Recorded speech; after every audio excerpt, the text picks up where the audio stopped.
মহান আল্লাহ পাক রব্বুল আলামিন কাফেরদের ব্যাপারে রাসূল পাক সাল্লাল্লাহু আলাইহি ওয়াসাল্লামকে জানিয়ে দিলেন। সূরাতুল আনকাবুতের 63 নম্বর আয়াতে আল্লাহ ঘোষণা করলেন, ওয়ালাইন সাআলতাহুম মান নাযালা মিনাস সামাই মাআন فأحيا به الأرض من بعد موتها ليقولن الله।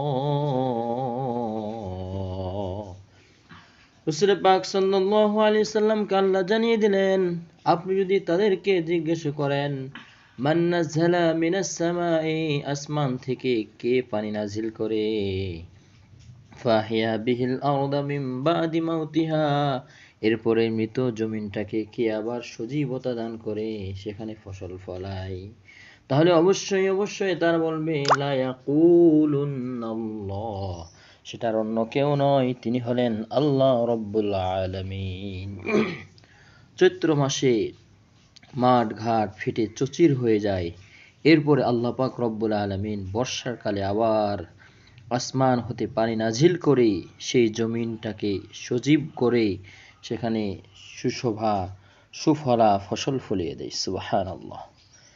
ঝিলের শোভা মাঠের ফসল, নদীর কলতান,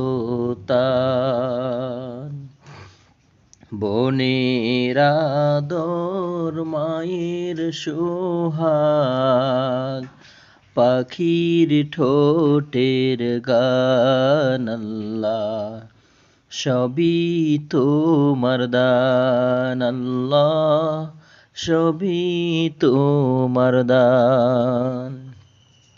ফুলের মতো সোনার দেহ, দৃষ্টি দু চোখের, প্রাণে প্রাণে এত আবেগ আষাঢ়ি হৃদয়ে, ভালো মন্দ বিবেচনা পরিপূর্ণ জ্ঞান, আল্লাহ সবই তোমার দান, আল্লাহ সবই তোমার দান।